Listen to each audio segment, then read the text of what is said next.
So today's subject is cost accounting, and we will start the chapter process costing. आपण process costing हा chapter जो आहे हा start करणार आहोत. त्यातले काही थिअरॉटिकल पॉईंट्स जे आहेत हे आपण या लेक्चरमध्ये बघूया, अँड देन आपण जे प्रॅक्टिकल प्रॉब्लेम्स आहेत ते नेक्स्ट लेक्चरला आपण स्टार्ट करूया. First, we will see the meaning of process costing. Process costing is the method of costing used to ascertain the cost of product at each process.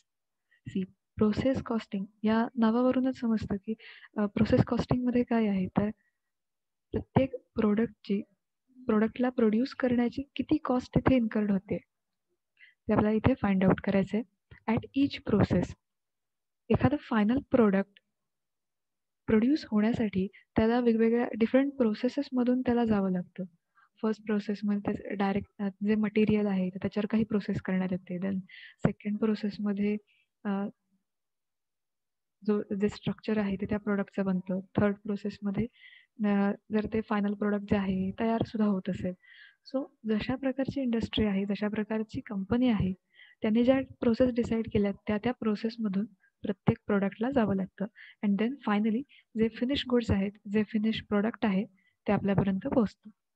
So इथे आपल्याला काय determine करायचं आहे तर cost of product at each process. प्रत्येक प्रोसेसमध्ये आपल्याला किती कॉस्ट येते ते प्रोडक्ट प्रोड्यूस करण्यासाठी. An operation or stage of manufacture where the process are carried on. According to ICMA London, it is that form of operation costing where standardized goods are produced. आता process costing हे जे process आहे किंवा हे जे operation आहे या कॉस्टिंगला इथे काय म्हटलंय तर इथे स्टँडर्डाइज प्रोडक्ट जे आहेत हे प्रोड्यूस केले जातात.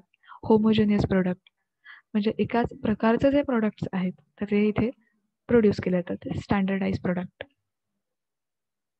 Process costing is used to ascertain the cost of product at each process of manufacture where material is passed through various operations to obtain the final product. Final product जे आहे हे मिळवण्यासाठी मटेरियलला वेगवेगळ्या प्रोसेसमधून जावं लागतं आणि एका प्रोसेसमधून दुसऱ्या प्रोसेसमध्ये, दुसऱ्या प्रोसेसमधून तिसऱ्या प्रोसेसमध्ये, अँड देन फायनल जे प्रोडक्ट आहे ते आपल्याला मिळतं. सो मॅन्युफॅक्चरिंग कंपनीजमध्ये एखादं प्रोडक्ट प्रोड्यूस करण्यासाठी या प्रोसेस ज्या आहेत ह्या त्या प्रोडक्टला त्या प्रोसेसमधून जावं लागतं.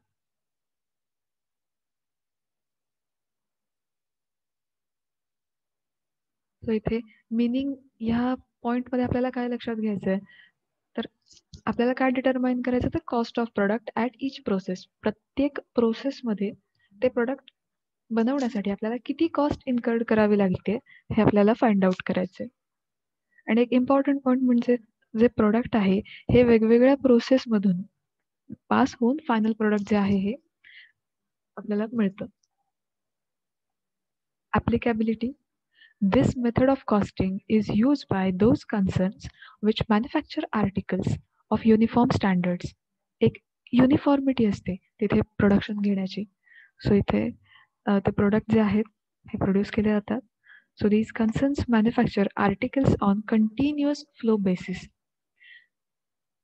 या मॅन्युफॅक्चरिंग कंपनीमध्ये जे काही प्रोडक्ट किंवा जे आर्टिकल्स इथे प्रोड्यूस होत आहेत हे कंटिन्युअस बेसिसवर प्रोड्यूस होतात. Under the following conditions, process costing can be followed favorably. आता काही कंडिशन्स दिलेल्या आहेत की या कंडिशन्समध्ये प्रोसेस कॉस्टिंग इझिली आपण फॉलो करू शकतो. First, production of single product. Single product means एकाच प्रकारचं प्रोडक्ट तिथे त्याचं प्रोडक्शन घेताना आपण प्रोसेस कॉस्टिंग ही मेथड जी ही फॉलो करू शकतो. Processing of single product for certain period म्हणजे एक काही सर्टन पिरियडसाठी तिथे एखाद्या प्रोडक्टचं जर प्रोडक्शन घ्यायचं असेल तर तिथे आपण प्रोसेस कॉस्टिंग ही मेथड अप्लाय करू शकतो. Then production of several products of standardise design in the same plant. जे प्रोडक्शन आपल्याला घ्यायचं आहे ऑफ सेव्हरल प्रोडक्ट्स, मग त्याचं जे डिझाईन आहे हे स्टँडर्ड डिझाईन आहे, एक स्पेसिफिक तिथे ठरवलेलं आहे in the same plant. then division of factory into separate operations or processes. त्याचप्रमाणे जेव्हा फॅक्टरी किंवा एखादी मॅन्युफॅक्चरिंग कंपनी ही वेगवेगळ्या प्रोसेसमध्ये तिचं डिव्हिजन झालं असेल, देन इथे आपण प्रोसेस कॉस्टिंग हे मेथड अप्लाय करू शकतो. त्याचे काही एक्झाम्पल्स आहेत. First, manufacturing industries like iron and steel, then cement, paper, rubber, ceramics, etc. आता या मॅन्युफॅक्चरिंग ज्या इंडस्ट्रीज आहेत या प्रोसेस कॉस्टिंग ही जी मेथड आहे ती फॉलो करतात. Then chemical industries for chemical, then perfumery, then oil, medicine, etc. Mining industries for mineral oils, then coal, gold, etc. Public utility works, then electricity generation and distribution, etc. हे examples आहेत. आपण process कॉस्टिंगचे features बघूया.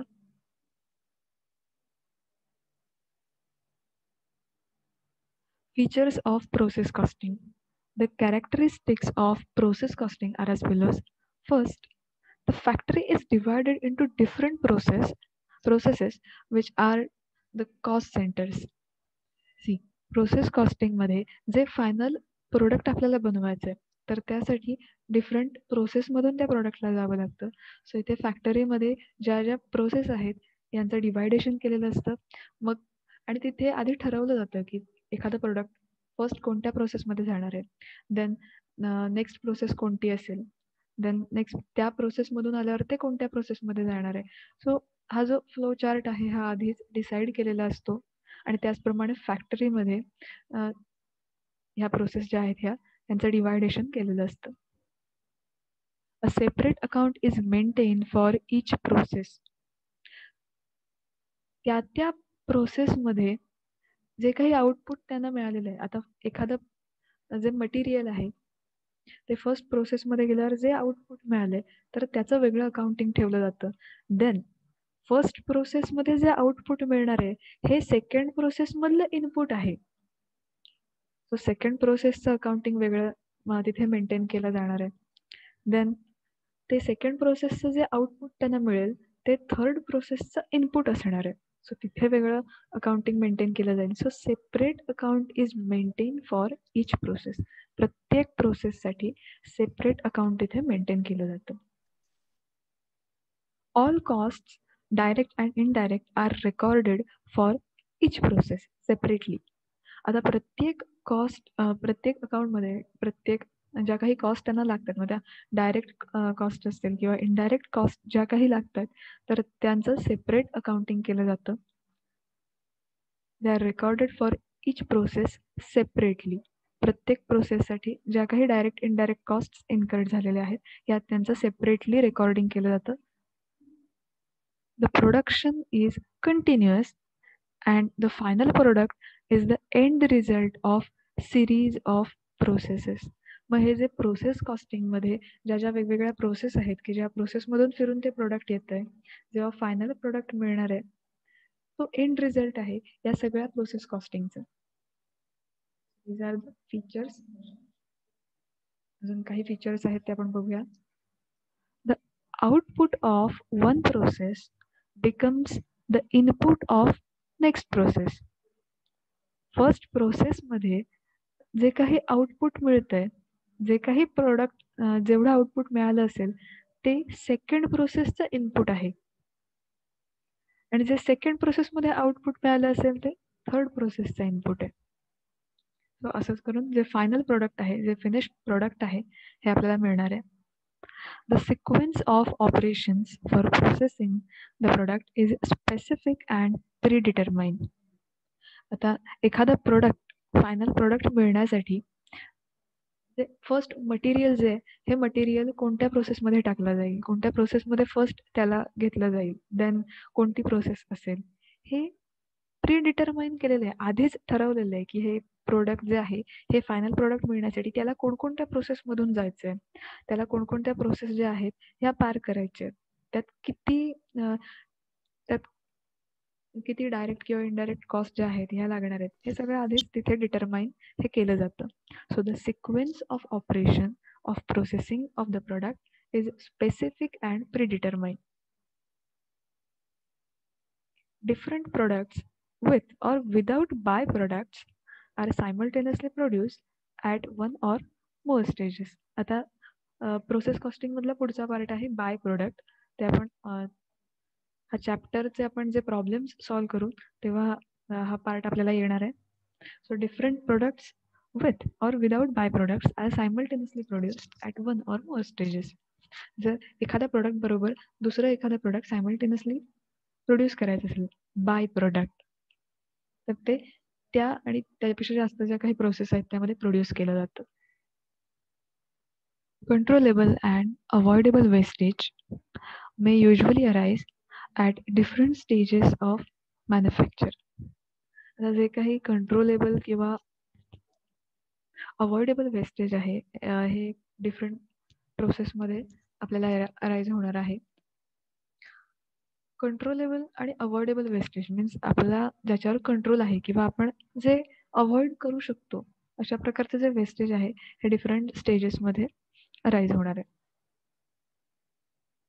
हे झाले process कॉस्टिंगचे features लक्षात आलेत का सगळ्यांच्या? Yes, ma'am. Yes.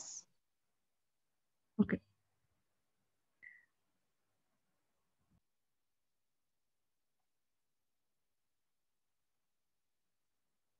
Costing procedure. The factory is divided into different processes and separate account is maintained for each process.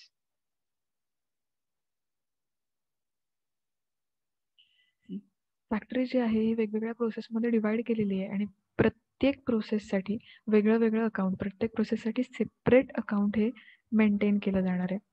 The procedure of deciding cost is as follows. त्याची procedure जी आहे ही आपण बघूया. So step number first, prepare a separate account for each process to find out cost. प्रत्येक प्रोसेससाठी जर प्रॉब्लेममध्ये 3 process दिले असतील तर 3 वेगळी अकाउंट आपल्याला ओपन करायचे आहेत. सो जेवढ्या प्रोसेस दिले असतील तेवढे आपल्याला सेपरेट अकाउंट इथे ओपन करायचे. Second step, debit process account by. आता ह्या प्रोसेस अकाउंटच्या डेबिट साईडला कोणकोणते आयटम्स येणार आहेत? First, material. Any material required for processing is taken from the stores against the material requisition and the cost is debited to respective process account. जेवढं material त्या प्रोसेसमध्ये ते प्रोडक्ट बनवण्यासाठी, ते प्रोडक्ट प्रोड्यूस करण्यासाठी जेवढं मटेरियल तिथे रिक्वायर्ड आहे किंवा जेवढं मटेरियल तिथे यूज करण्यात येणार आहे हे आपल्याला डेबिट साईडला रेकॉर्ड करायचं आहे. Then wages. Wages paid to workers who are employed on processes are debited to respective process account. त्या प्रोसेसमध्ये जे वर्कर्स वर्क करतायत त्यांचं जे रेम्युनरेशन आहे, त्या वर्कर्सना जे काही इन्सेंटिव्ह मिळणार आहेत, त्यांना जे वेजेस पेड करावे लागणार आहेत, सो ते वेजेस प्रोसेस अकाउंटच्या डेबिट साईडला आपल्याला रेकॉर्ड करायचे under the heading wedges. Then direct expenses. Direct expenses which are traceable with process are debited to respective process account. जर काही डायरेक्ट एक्सपेन्सेस तिथे आपल्याला राईज होत असतील, जे काही एक्सपेन्सेस आपल्याला लागतात, सो ते त्या प्रोसेसमधले ते एक्सपेन्सेस हे त्या प्रोसेसच्या डेबिट साईडला रेकॉर्ड करायचे आणि ह्याचं प्रत्येक प्रोसेसला करायचं आहे. त्या प्रोसेसमधले मटेरियल, वेजेस किंवा एक्सपेन्सेस हे त्या अकाउंटला रेकॉर्ड करायचे. Production overheads.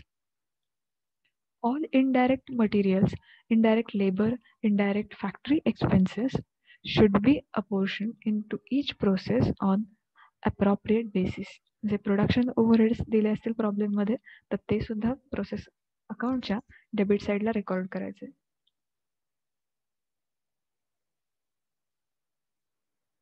Credit process account by. आता प्रोसेस अकाउंटच्या क्रेडिट साईडला काय काय येईल? First, normal loss, scrap value. Normal loss जेवढा नॉर्मल लॉस आलेला आहे त्या प्रोसेसला, आता जर 3 प्रोसेस असतील तर फर्स्ट प्रोसेसला किती नॉर्मल लॉस दिलेला आहे, पर्सेंटेज दिलेले असतात, त्याच्यावरून आपल्याला नॉर्मल लॉस किती झाला हे आपल्याला काढायचं असतं, कॅल्क्युलेट करायचं असतं. सो नॉर्मल लॉस हा क्रेडिट साईडला रेकॉर्ड होणार आहे. Then value of abnormal loss. आता नॉर्मल लॉस आणि ॲबनॉर्मल लॉस आपण ह्याच्या कन्सेप्ट आहेत त्या डिटेल बघूया नेक्स्ट स्लाइडमध्ये. जस्ट फक्त आता इथे लक्षात घ्या की क्रेडिट साईडला हे आपल्याला रेकॉर्ड करायचे. So normal loss scrap value credit साईडला रेकॉर्ड करायचे. व्हॅल्यू ऑफ ॲबनॉर्मल लॉस हे सुद्धा आपल्याला तिथेच रेकॉर्ड करायचे क्रेडिट साईडला. Then sale of by product if any, जर तिथे बाय प्रोडक्ट असेल तर ते सुद्धा तिथे क्रेडिट साईडला रेकॉर्ड करायचे. सेल ऑफ आउटपुट, त्या प्रोसेसचं जे आउटपुट आहे ते आपल्याला फाइंड आउट करायचं आहे. Then cost of output transfer to next process or finish stock account. आता फर्स्ट प्रोसेसमध्ये जे काही आपल्याला आउटपुट मिळालंय हे आपल्याला ट्रान्सफर करायचं सेकंड प्रोसेसला किंवा फिनिश्ड स्टॉक अकाउंट. नॉर्मली आपल्याला सेकंड प्रोसेसला इथे ट्रान्सफर करावं लागतं आणि सेकंड प्रोसेसमध्ये हे जे फर्स्ट प्रोसेसमध्ये ट्रान्सफर केलेलं आउटपुट आहे हे डेबिट साईडला रेकॉर्ड केलं जाणार आहे, बिकॉज फर्स्ट प्रोसेसमध्ये जे आउटपुट आहे हे सेकंड प्रोसेसमध्ये इनपुट असणार आहे. दॅट्स वाय क्रेडिट साईडला जे आउटपुट आपल्याला मिळणार आहे हे आपल्याला नेक्स्ट प्रोसेसच्या सेकंड जी त्याची प्रोसेस असेल त्याच्या डेबिट साईडला इनपुट म्हणून घ्यायचं आहे. Then step number 4, calculate average cost per unit. आता याच्यात काही फॉर्म्युले आहेत जे फॉर्म्युले तुम्हाला लक्षात ठेवायचे आहेत, बिकॉज या फॉर्म्युला लक्षात असेल तर इझिली अमाऊंट जे आहे ते आपल्याला त्यात पुटअप करून आन्सर त्याचा एंड रिझल्ट जो आहे तो आपल्याला काढता येईल. So calculate average cost per unit, याचा फॉर्म्युला आहे total cost less scrap value of normal loss divided by input minus unit of normal loss. या फॉर्म्युलामध्ये त्या अमाऊंट्स पुटअप केल्यानंतर आपल्याला ॲव्हरेज कॉस्ट पर युनिट जे आहे मिळणार आहे. Step number 5, transfer the cost of output.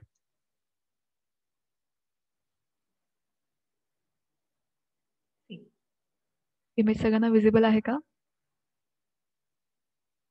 Yes. अशा प्रकारे आपल्याला अकाउंटिंग करायचं आहे. ओके, सो आपल्याला अकाउंटिंग करता हा एक प्रोफॉर्मा आहे. या प्रोफॉर्मामध्ये फर्स्ट डेबिट साईडला बघा इथे प्रोसेस ए अकाउंट म्हटलेलं आहे. आता इथे प्रोसेस ए अकाउंट किंवा प्रोसेस 1 अकाउंट, प्रॉब्लेममध्ये जशा प्रकारे त्या अकाउंटला नाव दिलं असेल तसं आपल्याला करायचं आहे. सो इथे प्रोसेस ए अकाउंट डेबिट साईडला बघा to direct materials, then to direct labour, direct expenses, factory overheads. जसे आपण मगाशी प्रोसेसमध्ये इथे बघितलं प्रोसिजर जी होती ती, इथे डेबिट साईडला हे आयटम्स आपल्याला रेकॉर्ड करायचे. यामध्ये डायरेक्ट मटेरियल आहे, डायरेक्ट लेबर मीन्स वेजेस जे आहेत हे आपल्याला रेकॉर्ड करायचे. देन डायरेक्ट एक्सपेन्सेस आणि factory overheads, production overheads. Credit साईडला by normal loss, by abnormal loss, then by process B account. By process B account means इथे जे आउटपुट त्यांना मिळालेलं आहे बाय प्रोसेस बी अकाउंटला, इथे जे अमाऊंट दिसते, अमाऊंट मीन्स आता इथे जसं क्रॉस मार्क आहे, बट इथे जी अमाऊंट आपली येणार आहे हे आपलं आउटपुट आहे आणि हे आउटपुट आपल्याला ट्रान्सफर करायचे प्रोसेस बी ला, सेकंड प्रोसेसला. इथे ॲरोज दिसतात सगळ्यांना, इथे ॲरोज आहेत ते. Hello, yes ma'am. इथे जे ॲरोज दिसतात म्हणजेच काय तर फर्स्ट प्रोसेसमध्ये हे जे काही आपल्याला आउटपुट मिळालंय, जेवढी अमाऊंट आहे हे जे आउटपुट मिळालंय हे प्रोसेस बी म्हणजे ही सेकंड प्रोसेस जी आहे याचं इनपुट आहे. दॅट्स वाय आउटपुट जेवढे मिळालेलं आहे हे ट्रान्सफर केलंय, इथे ॲरोज बघा, to process A account. Process A चं आउटपुट प्रोसेस बी ला आपण इथे ट्रान्सफर केलंय डेबिट साईडला. So process A account. Same process, त्या प्रोसेसमध्ये जे जे आयटम्स दिलेले आहेत, मध्ये direct material, direct wedges, direct expenses हे आपल्याला रेकॉर्ड करायचे आहेत. त्यात फॅक्टरी ओव्हरहेड्स असतील तर ते सुद्धा आपल्याला रेकॉर्ड करायचे आहेत. देन त्या प्रोसेसचा loss, then sale of by product, then by process C account. आता इथे बाय प्रोसेस सी अकाउंट म्हणजे पुढचं जे प्रोसेस आहे. आता इथे ए, बी अँड सी 3 प्रोसेस आहेत. तर दुसऱ्या प्रोसेस मधलं जे आउटपुट आहे हे तिसऱ्या प्रोसेसचं इनपुट असणार आहे. सो इथे जे आपल्याला आउटपुट मिळालंय हे आपल्याला ट्रान्सफर करायचं आहे. दॅट्स वाय इथे बाय प्रोसेस सी अकाउंट म्हटलंय. सी म्हणजे काय तर पुढची प्रोसेस. आता इथे तिसरं अकाउंट आपल्याला इथे दिसत नाहीये, बट जे पुढची प्रोसेस आहे इथे ॲरोज दिसतात तुम्हाला. सो थर्ड प्रोसेसमध्ये आपल्याला हे आउटपुट ट्रान्सफर केलेलं आहे. प्रोफॉर्मा सगळ्यांना कळलेलं आहे. आपल्याला कशा प्रकारे अकाउंटिंग करायचंय. आपण एक्झॅक्ट अकाउंटिंग ह्याचे जे प्रॉब्लेम्स आहेत हे सॉल्व्ह करताना करूया. इथपर्यंत कन्सेप्ट क्लिअर झाली आहे का? आपल्याला प्रोसेस कॉस्टिंग मध्ये काय काय करायचंय? Yes, Yes, ma'am. ma'am. Okay. आता यातल्या काही कन्सेप्ट आहेत, नॉर्मल लॉस, ॲबनॉर्मल लॉस, ते आपण बघूया. First we will see normal loss. It is the part of process loss.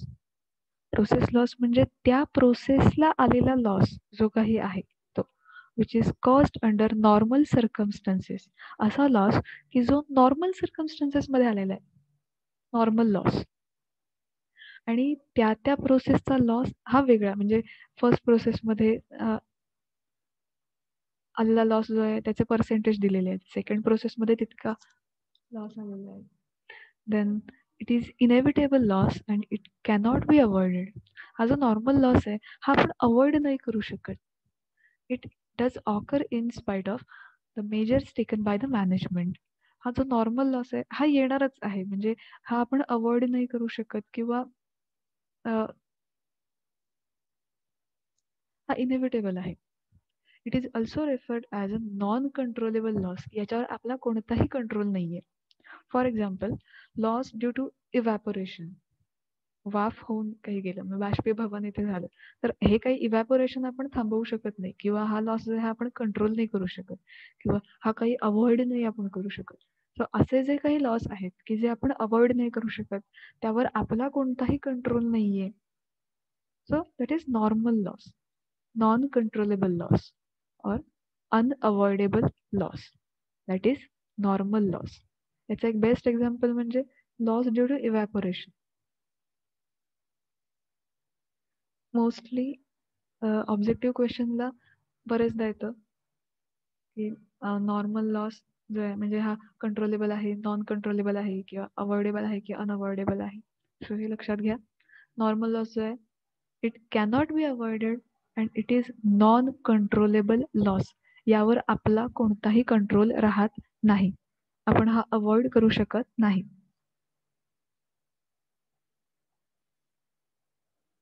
Let's see abnormal loss. It is the part of process loss which is caused due to abnormal circumstances in factory. For example, labor strike, go slow, then breakdown of machinery, power failure accidents, etc.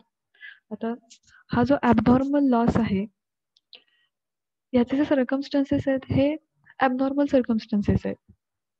मग त्याचे example काय आहेत तर labour strike. जर कामगार आहेत हे स्ट्राईकवर गेले, किंवा गो स्लो, जर त्यांनी खूप स्लोली त्यांचं काम, त्यांचं जे वर्किंग आहे हे केलं, किंवा ब्रेकडाऊन ऑफ मशिनरी, एखादी मशिनरी बंद पडली. देन पॉवर फेल्युअर ॲक्सिडेंट, तिथे पॉवर फेल्युअर झालं, इलेक्ट्रिसिटी. सो अशा वेळेला हा जो लॉस आहे हा ॲबनॉर्मल लॉस आहे. It can be avoided. हा आपण अवॉइड करू शकतो, यावर आपला कंट्रोल आहे.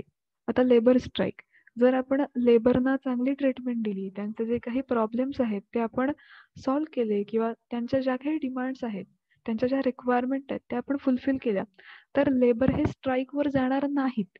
म्हणजेच काय तर हे आपण लेबर स्ट्राईक जे आहे हे आपण अवॉइड करू शकतो, ह्याच्यावर आपला कंट्रोल आहे. तसंच breakdown of machinery. See, machinery आहे ती ब्रेकडाऊन म्हणजे ती बंद पडली किंवा मध्येच ती काम करेन अशी झाली. जर मशीन्सचा आपण मेंटेनन्स चांगला ठेवला, म्हणजेच काय तर वेळोवेळी त्यांना मशीन्स ज्या आहेत ह्या चेक केल्या पाहिजेत, त्यांना जे काही ऑइलिंग किंवा त्यांचा मेंटेनन्स चांगला ठेवला तर डेफिनेटली मशीन चांगल्या चालणार आहेत. So abnormal loss it can be avoided.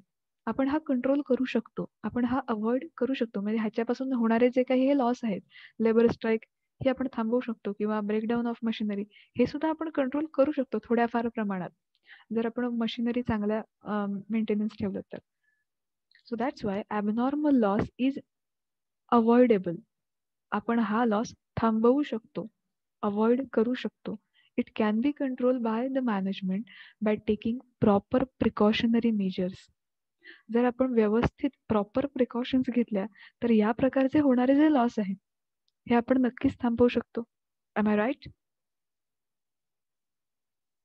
Yes. So this is abnormal loss. So abnormal loss occurs in additional to normal loss. It is determined according to the following formula. आता याचा formula जो आहे हा बघूया. See, abnormal loss आपल्याला calculate कसा करायचा आहे. इनपुट, जेवढे इनपुट्स आहेत लेस नॉर्मल लॉस. इनपुट्समधून नॉर्मल लॉस जो आहे हा लेस करायचा आहे. Then we get expected output. किती एक्सपेक्टेड आहे म्हणजे किती आउटपुट मिळणं आपल्याला एक्सपेक्टेड आहे, अपेक्षित काय आहे, लेस ॲक्च्युअल आउटपुट. एक्सपेक्टेड आउटपुट आहे त्याच्यातनं ॲक्च्युअल आउटपुट लेस करायचे. एक्सपेक्टेड होते 100, ॲक्च्युअली मिळाले किती, 75. सो आन्सर जे येणार आहे ना एक्सपेक्टेड आउटपुट मधून जे ॲक्च्युअल आउटपुट आहेत हे लेस करायचे. Then we get our abnormal loss. So and then त्याचा रेट जो आहे हा फाइंड आउट करण्यासाठी हा फॉर्म्युला आहे cost of the process less scrap value of normal loss input in units minus normal loss.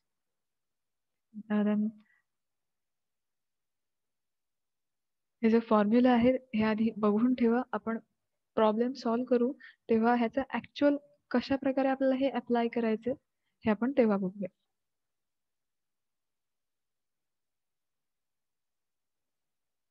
Next concept is abnormal gain. Abnormal gain arises when actual wastage means loss, actual loss is less than normal wastage, or when the actual output is more than normal output. म्हणजे normally जेवढं आपल्याला output मिळतंय त्याच्यापेक्षा जास्त output मिळालं असेल then it is abnormal gain. Abnormal gain arises due to rise in efficiency of production department. जर production डिपार्टमेंटने खूप चांगल्या पद्धतीने काम केलं, खूप इफिशियंटली काम केलं तर डेफिनेटली आपल्याला बेनिफिट होणार आहे. गेन जे आहे ते आपल्याला होणार आहे. जेवढं नॉर्मल आउटपुट मिळत होतं, किती 100 युनिट्सचं नॉर्मल आउटपुट मिळत होतं, बट तिथे 150 मला आउटपुट मिळालंय. बेनिफिट आहे की नाही? So it is abnormal gain. जेवढं नॉर्मल आउटपुट मिळत होतं त्यापेक्षा मला जास्त मिळालेलं. Abnormal gain is determined by following formula. त्याचा सुद्धा एक फॉर्म्युला आहे. ॲक्च्युअल आउटपुट, ॲक्च्युअली किती आउटपुट मिळालंय त्या प्रोसेसमध्ये, less expected output. Then less normal loss, जेवढा नॉर्मल लॉस आहे तो लेस करायचा आहे. Then we get abnormal gain. So abnormal gain is not allowed to affect normal cost of production, therefore it is valued at rate applicable to expected output of respective process. हे आता बरेचदा त्याचा rate जो आहे हा determine करून मग actual amount जे आहे हे आपल्याला फाइंड आउट करावी लागते. सो प्रोसेस कॉस्टिंग मधल्या काही थेरॉटिकल कॉन्सेप्ट होत्या ज्या आपण त्यातल्या काही कन्सेप्ट आज बघितल्यात. पॉइंट्स लक्षात आलेत सगळ्यांच्या? हो. ओके.